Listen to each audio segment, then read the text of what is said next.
I was going to say, let's see if I can get through this without coughing my lungs out, but here we are.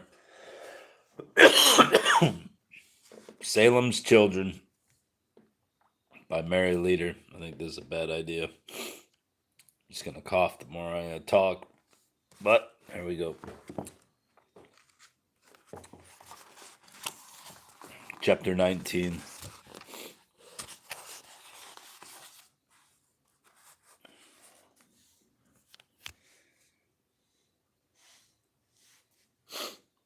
Aunt Bo had made Halloween a memorable affair for the children of Peacehaven. Even though the climb up the hill was long and arduous, none would have missed our house. Our house. Dana and I continued her custom of serving donuts and hot cider to the goblins, monsters, and skeletons who paraded through the kitchen and living room. Mother Carrier sat in her favorite chair, holding a little blonde Indian in her lap. Carrier, who'd been dressed up by Dana. Dr. Brune, a jovial Odin in Viking costume, superintended the apple bobbing contest. Rowan was away babysitting for the Wardwells. Dana wore her ribbon work Winnebago costume with headband and feather, and I prevailed on Greg to don my long black monk's cape and hood and a devil's mask. Dana had been dismayed when I came down dressed as a witch. People don't do that in Peacehaven. You won't see any of the children dressed as witches. It was too late to change, but Greg's face confirmed Dana's words, and even the children eyed me uneasily. Sissy and Carol and Nancy lingered after the others. Nancy pulled at my false nose. That's not yours. I like your real one. You're pretty. I hugged her. You're pretty too, Nancy. I should have paid more attention, but at that moment, Sissy began splashing water out of the apple tub at Carol. Nye, nye, Dr. Brune banished his short sword with mock ferocity. I'll put you inside a ring of fire like Brunhild. Sissy had never heard of Brunhild, but she got the idea. Are you going to put me under a spell like you did Rowan? She asked, intrigued. Nine, Madgen, shaking her horned helmet. There is more chance of your putting me under a spell. Well turned, I thought, but Sissy's insinuation disturbed me. Come on, Sissy, Carol tugged at her pitchfork. Let's go. Nancy squirmed out of my arms. We're going on a big adventure, she trilled. You're not, Nancy, Carol told her. We're going to march you down to the bottom of the hill. Pa said he'd pick you up at 9 o'clock, and it's 5:2 right now. How come you get to go, Nancy pouted. Because I'm older. It's pretty late, I said doubtfully. Your mothers will be worrying.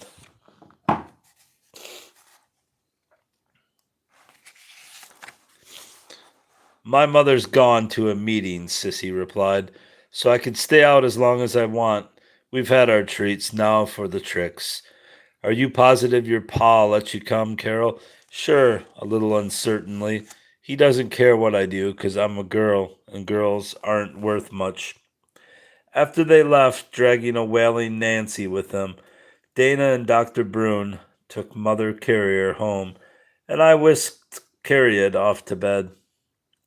When I returned to the living room, Greg had taken off my cape and had seated himself before the fire, his long legs propped up on the ingle nook. I stood there watching the firelight playing tricks with his features, deepening in his eyes, giving him a harlequinesque, almost satanic expression. Then, with a flicker of the flames, turning him back into the serious, gentle person I knew. He took his feet off the stone ledge and drew me down next to him, but a sputtering sound at the window made me start. What's the matter? You seem fidgety tonight. I am, I confessed. I've been on edge all evening, as if something bad were about to happen. So I get spooked by my own jack-o'-lanterns on the windowsill. He laughed. That's the way. I knew the cough would kick in eventually. He laughed. That's the way you're supposed to feel tonight. This is.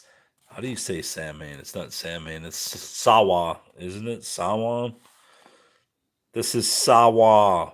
I don't know how to say it. I know it's not Samhain, though. The Great Witch's Sabbath, when they all go out riding on their broomsticks and the dead come back to haunt us. I sighed. That would be nice to be haunted. No, to ride a broomstick. I'd like to perch on the cusp of the moon and break off a piece of cheese. What's up, bruv? He had withdrawn his arm, and now he drew a strained yellow fragment of paper out of a manila envelope and held it out to me.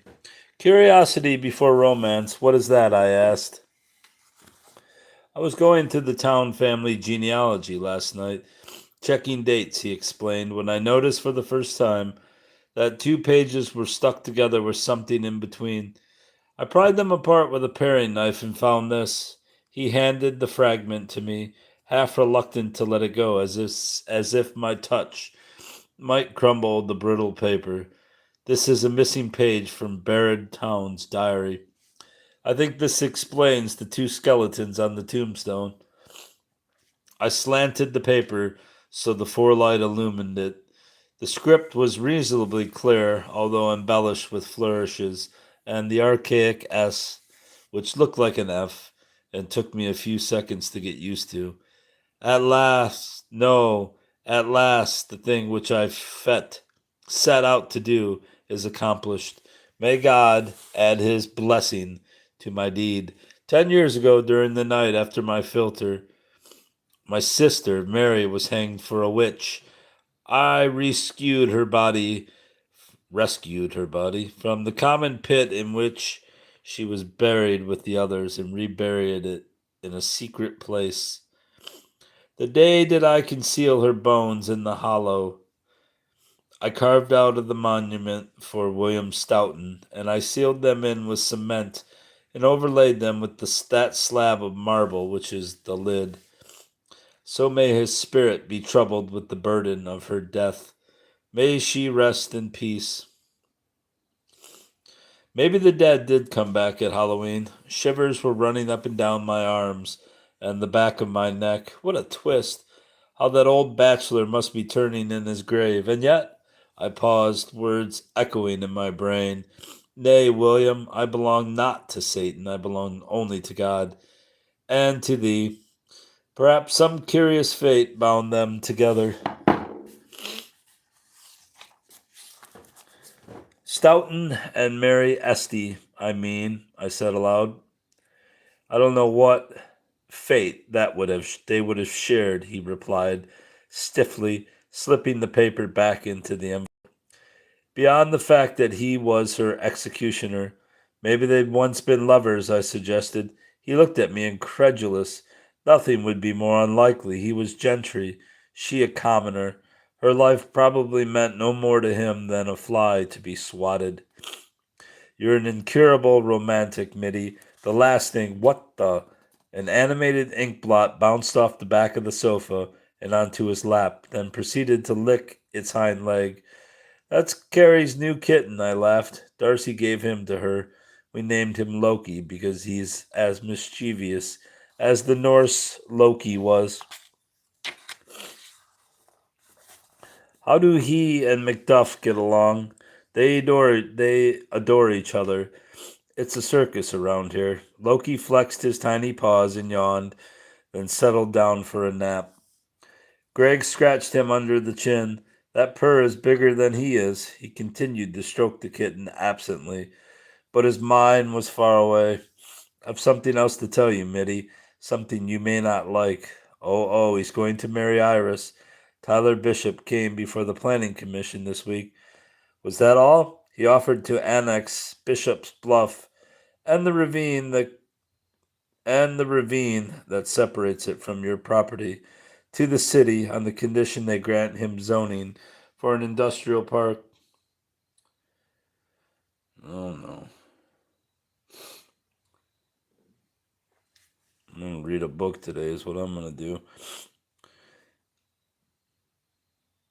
But they'd be insane to grant such a thing, I protested. I don't see how the location would be practical dragging supplies up there.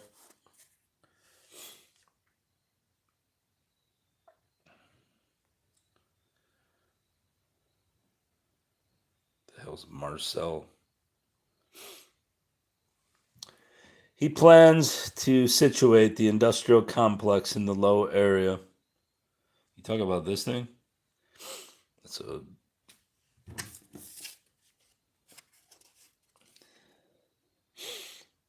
a business card for a psychic that I found in a book. He plans to situate the industrial complex in the low area, as close to your property line as setback requirements will permit. As an added incentive, he offered to construct a water tower on top of the bluff to service the park in the city itself. So this was to be their game. Oh, you're talking about this thing? I thought you were talking about that. Oh yeah, this is one of those hair straighteners, I believe. So this was to be their game. Can we stop them? You can contact the Department of Natural Resources for one thing. They may take a dim view of a project that would overtax the already inadequate sewer system here and pollute the river, and I'll back you up with an editorial campaign. Suddenly I was very weary. Allison, the hurly-burly of the evening, and now this. It was all too much. Tears splashed down my cheeks, and his arms were around me, and I was crying against his broad chest. The back door slammed, springing us apart. I'm glad you came, Rowan, I said quickly. I was afraid you'd meet the other girls and go off with them. No, they wanted me to, but I thought it was a dumb idea. Her eyes glinted in the soft light. Do you remember my father? She asked Greg abruptly. He flushed. I knew of him, of course. No one could ever take his place, Rowan said with a half sob. I'm sorry, Greg, I murmured as she ran from the room. She idolized her father. Rowan had spoiled the evening.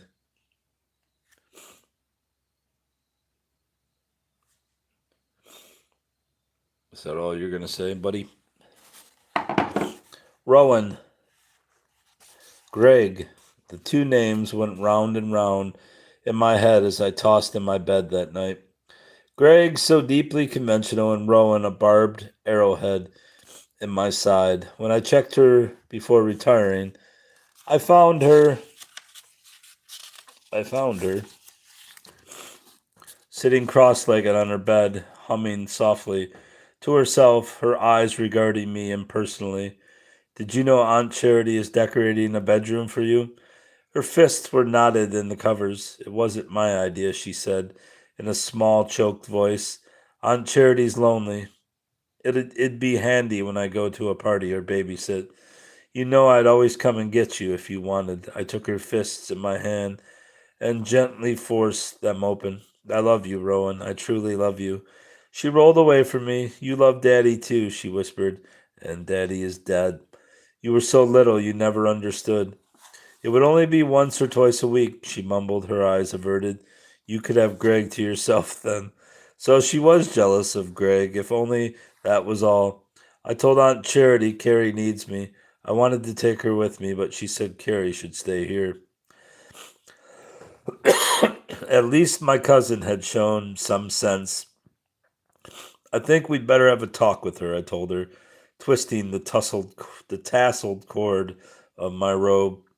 Perhaps you don't know, Rowan, ever since she lost her baby girl, she's developed crushes on a succession of girls.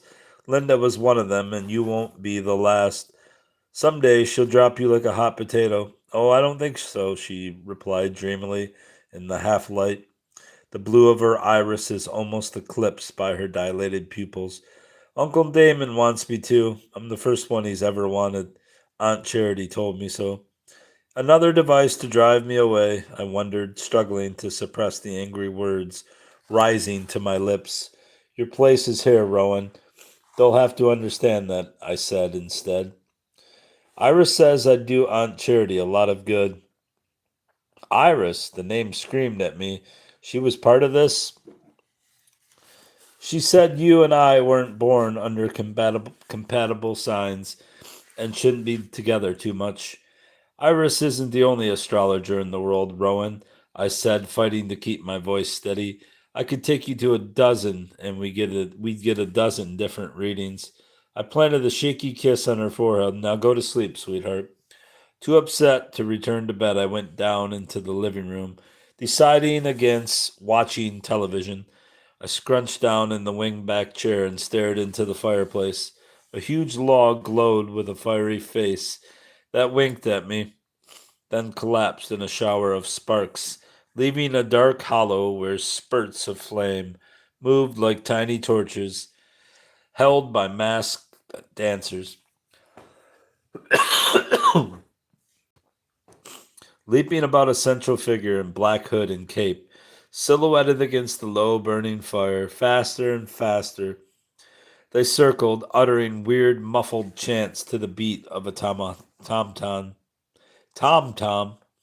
From the soft lilt of their West Indian dialect, I knew most of them to be slaves, stolen out of their various homes in the area to perform a heathenish rite this All Hallows Eve. I was crouching behind a clump of bushes, hoping my mare, tethered some yards away, wouldn't betray my presence. I'd stumbled across this airy convocation while returning home from sitting up with my sister Rebecca, who'd been taken with stomach pains again. 'Twas an unseemly hour to be out, but once Rebecca had fallen asleep, I insisted on riding home. For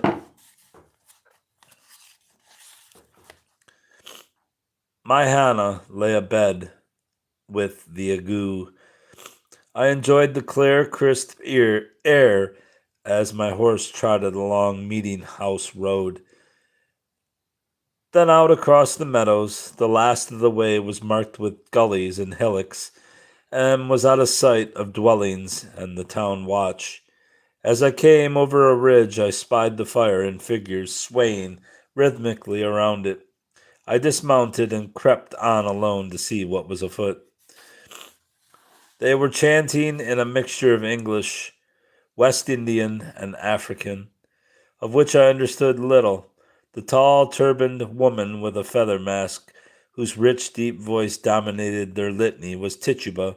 No mistake, and that was her husband, the loutish John Indian, lumbering behind her. The drum slowed to a deadly beat as Tituba advanced toward the leader, carrying a bowl and a squawking chicken. He took the fowl from her, drew out a knife, and slit its breast in a manner that death would be slow. Tituba held out the bowl to catch the blood, while the worshippers responded with a chorus of sighs and grunts as the life slowly drained out of the bird. When the head hung limp, the leader tore out a handful of feathers and tossed them into the circle. There was a scramble for them, then he threw the carcass into the fire. Obaya man, they intoned. Not Obaya man, Obaya God, he shrilled. 'Twas not a voice I knew, but belike the goat mask, which I could now see he was wearing, distorted it. This was no slave, this was an Englishman talking, mayhap a sailor or a ship captain out of the West Indian trade. Tituba thrust the bowl into his hands. Lifting it high, he cried, Behold in me your Jesus Lucifer God. Obaya God, have mercy, oh, they moaned. Lord, we come for help, he, oh. Save us from the duppy, oh. Guard us from the sunsum, oh. I knew I should ride for the town watch. Heathenish rituals were strictly forbidden. Yet I couldn't find it in my heart to do so. These poor souls were so miserable and forlorn in their bondage. To be discovered at this would mean harsh floggings at the least. Now the Obia man was walking around them, smearing their faces with chicken blood, murmuring a parody of Christian communion. My mare neighed. At once the fire was kicked out, and they dispersed, running hither and thither in the dark. I was only seconds ahead of them as I remounted and spurred my horse into flight.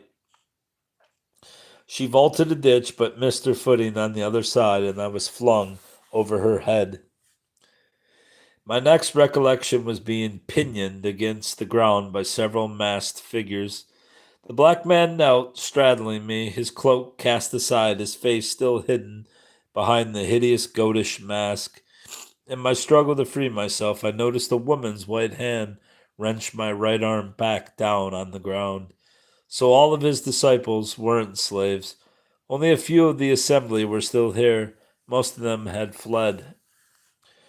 The Obaya man loomed over me, his thighs white in the pale moonlight.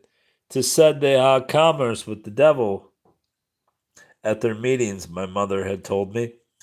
But they get no pleasure from it, for his member be cold as ice. I turned my head to the side, hands forced it back into position. I cannot remember if my mother was right about the coldness.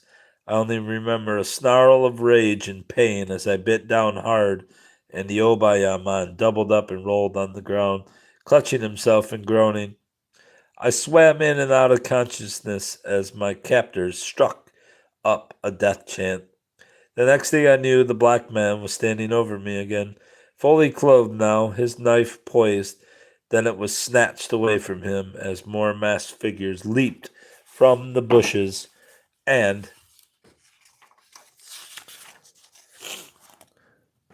drove my attackers away. But by their guttural speech, I knew my rescuers to be Indians. I wondered if Yawata might be among them. They helped me to mount my horse, which one of them had caught for me, and I was on my way home once more. 'Twere no use, I knew, to report this night to the town watch. All evidence would have been removed by now, of that I was certain. Nor could I confide in Isaac. He'd think me an abandoned woman. No one would believe me. I'd only bring shame upon my family. Besides, as the cold air cleared my head, I myself began to wonder if the last part hadn't been a dream brought on by striking my head when I was thrown, or by the evil spirits everyone knew to be about on Halloween. I dug my heels into the horse's flank and woke to the shrill of the telephone. I wouldn't answer, but my hand was already reaching for it. Mitty, Esther Red was crying. Is Nancy over there? No, didn't Homer pick her up? Between sobs, she got out her story. Homer had fallen asleep and missed his rendezvous with the girls, so they'd taken Nancy along. She'd gotten separated from them in the woods, and when they couldn't find her, they'd all gone home. I'd hardly hung up when the doorbell rang. Greg had already heard that Nancy was missing, while Dana stayed with Rowan and Carrie. Greg, Dr. Brune, and I thrashed through the woods calling Nancy's name, our flashlights flushing nothing more substantial than shadows. Inevitably, we came to the cave. What if she'd fallen down the crevice, or been dragged inside? My heart thudded while Dr. Brune and Greg trained their flashlights down the drop off. Nothing, thank God. Then a search of the upper chambers. I could hardly hold my flashlight for trembling. After an hour of futile searching, we gave up. As I started away from the entrance, something leaped out of the bushes and ran past me. I gave a slight scream, then realized what it had been. Frightened by a rabbit. Really, my dreams were getting the better of me. How many pages are chapter 20? Way too many. All right, that's all. Unless someone's going to pay me $33,000,000, 800,000 and 43 cents.